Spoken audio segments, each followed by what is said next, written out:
지난 한 주간 동안 또 잘 지내셨습니까? 우리 저스트 올리원 잊지 아니하시고 또 찾아주신 여러분들을 축복하고 환영합니다. 항상 말씀의 은혜와 또 말씀의 축복 가운데 우리가 늘 거하시고 우리가 이 시간을 통해서 저스트 올리원을 통해서 다시 한번 성경을 다시 한번 되돌아보고 또 되짚어보는 그런 귀한 시간이 다 되었으면 참 좋겠습니다.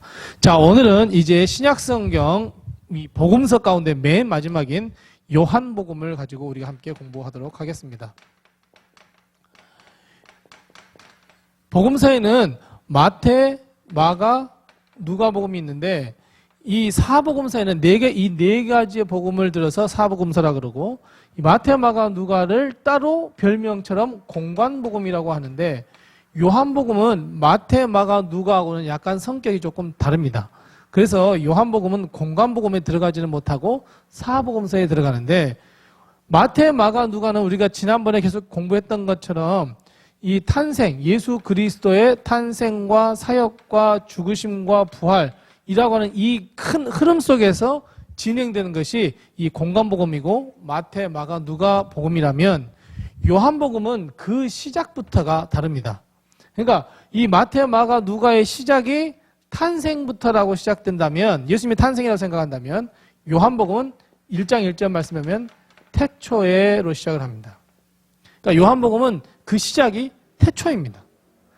태초에 하나님께서 말씀으로 천지를 창조하셨다. 여기서부터 시작이 하는 것이 요한복음입니다.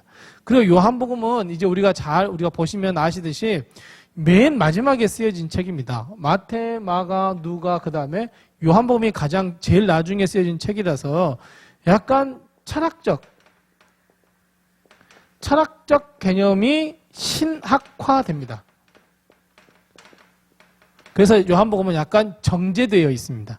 그래서 뭐 마태, 마가, 누가, 요한처럼 예수님께서 이렇게 고치셨다. 또 저 마을에 가서 이렇게 고치셨다. 저런 기적을 베풀어 주셨다. 주님께서 이렇게 말씀하셨다. 이렇게 이야기했다면 요한은 정제해서 7가지의 기적만 나옵니다. 그 7가지의 기적은 이제 나중에 보시겠지만 요한복음에서 예수 그리스도를 이야기하면서 증거 자료로 예화적인 수준으로 쓰여진 것이 기적입니다. 이런 것처럼 약간 신학화가 된 것이 요한복음입니다. 자, 그래서 요한복음의 이 저스트 올리 원은 요한복음 20장 31절 말씀입니다. 자, 요한복음 20장 31절. 요한복음의 저스트 올리 원은 참 찾기 쉬워요. 왜냐하면 거기에 딱 써져 있어요. 이 책을 기록하면 이것을 기록한 것은 이런 목적이야 라고 말씀하고 있는데 그것이 요한복음 20장 31절 말씀입니다. 자, 이것을 기록하면 뭐예요? 자, 너희 즉 이것을 읽는 사람으로 하여금 예수 그리스도가 누구의 아들이래요? 하나님의 아들이시다. 예수 그리스도가 하나님의 아들이심을 내가 너희들에게 보여줘서 그것을 믿게 하고 이 예수 그리스도를 믿어서 무엇을 얻게 하기 위해서요? 생명, 즉 영생을 얻게 하기 위함이다라고 써져 있어요. 그러니까 요한복음은 철저하게 20장 31절 말씀, 예수 그리스도가 누구인가, 도대체 하나님의 아들일 예수 그리스도가 어떤 분이신가를 정확하게 이야기를 하고 그리고 그것을 믿어서 너희들이 구원을 받게 해주실 거야. 이건 결국 요한복음 3장 16절하고 상통하는 말씀입니다.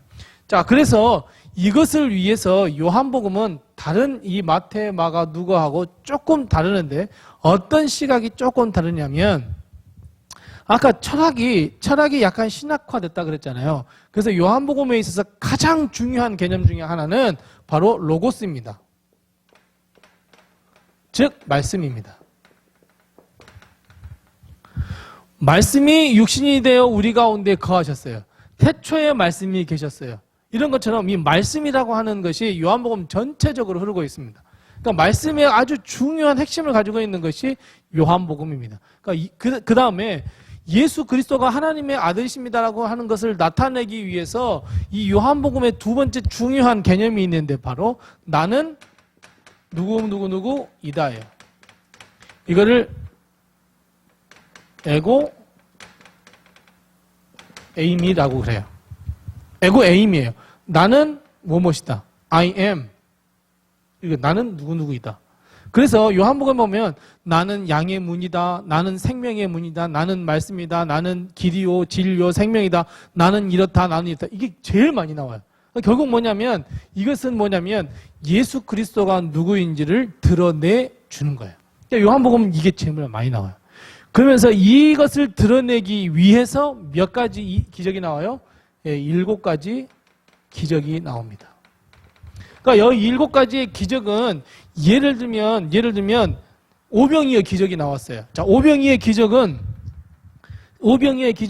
예수님이 어떤 분이라는 것을 드러내기 위해서 나오는 기적이냐면 나는 생명의 떡이다. 에고에이미. 나는 생명의 떡이다. 이걸 알려주기 위해서 뭐예요? 오병이의 기적이 나온 거야. 그러니까 이 요한복음의 7가지의 기적은 철저하게 에고에이미. 나는 이런 사람이야.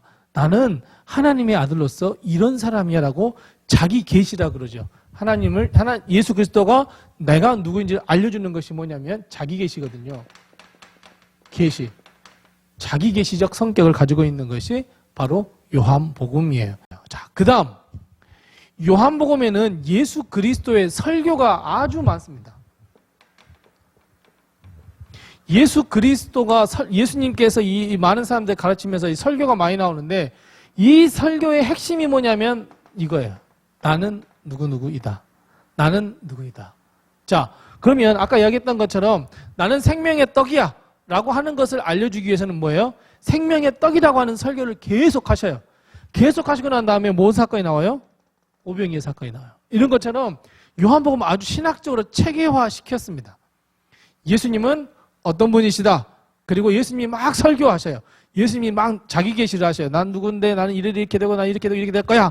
라고 난 다음에 뭐예요? 그 다음에 그걸 증거하기 위해서 기적이 쫙 나와요. 그건 한 편이에요. 이런 것처럼 요한복음은 그 7가지를 한번 찾아보는 재미로 한번 보시면 참 재밌습니다. 요한복음 좀 고차원적이거든요. 그렇게 해서 이 요한복음이라고 하는 것을 우리가 다시 한번 쭉 보시면 참 좋겠습니다. 자, 그리고 요한복음의 전체적인 흐름에 가장 중요한 것은 뭐냐면 사랑입니다. 요한복음 사도 요한이 쓴 거거든요. 이 사도 요한은 요한 1서, 2서, 3서 요한계시록도 쓰고 그리고 요한복음도 썼잖아요. 전체적으로 흐르는 것이 무엇이냐면 사랑이에요. 그걸 구현해내는 게 뭐냐면 요한복음에는 성만찬 사건이 나오지를 않습니다. 마태, 마가, 누가에는 떡을 떼시고 잔을 떼시고 하는 것이 나오는데 이 요한복음에는 그 대신에 뭐예요? 제자들의 발을 씻기신 사건으로 대처하고 있어요. 그러면서 이 계명, 새로운 계명을 주셔요. 어떤 계명을 주세요? 내가 너희를 사랑한 것 같이 너희도 서로 사랑하라 라고 하는 사랑이 나와요. 그리고 이 사랑을 직접적으로 표현한 것이 제자들의 발을 씻기는 것도 있지만 사실은 베드로의 회복이에요. 베드로가 어땠어요? 예수님께서 잡히실 때 3번 부인했어요. 그리고 요한복음 21장에 부활하신 예수님께서 베드로를 만나 뭐 하셔요? 내 양을 먹이라. 3번 말씀하셔요. 그러면서 회복시켜 주셔요. 사랑해요. 그러니까 요한복음을 우리가 한번 읽으실 때는 같은 계통끼리 한번 모아보기도 하고 그리고 요한복음에는 중요한 개념이 사랑이라고 하는 게 있구나. 그래서 새 계명을 주셨고 그리고 예수님의 사랑이 제자들의 발을 씻기심과 베드로를 회복시키시는데 있구나 하는 것을 보면서 우리가 요한복음을 다시 보는 것이 참 우리에게 유익이 되고 그리고 요한복음 20장 31절 이 저스트 올리원이 그렇게 다 녹아져 있구나 하는 것을 우리가 알 수 있습니다. 자, 우리 지금까지 해서 마태, 마가, 누가 그리고 오늘 요한복음까지 보았습니다. 우리 요한복음의 저스트 올리원을 꼭 다시 한번 기억하시면서 요한복음을 다시 한번 우리가 정리하면서 읽어보셨으면 참 감사하겠습니다. 자, 오늘 이렇게 해서 이 사복음서가 다 끝났고 이제 다음 주에는 사도행전 역사서를 가지고 우리가 공부를 하도록 하겠습니다. 자, 이번 한 주간 동안도 주 안에서 늘 승리하시고 또 저스트 올리원 여기저기 좀 알리셔서 많은 은혜의 시간이 되었으면 참 좋겠습니다. 한 주간 동안 승리하시고 다음 주에 또 뵙도록 하겠습니다. 감사합니다.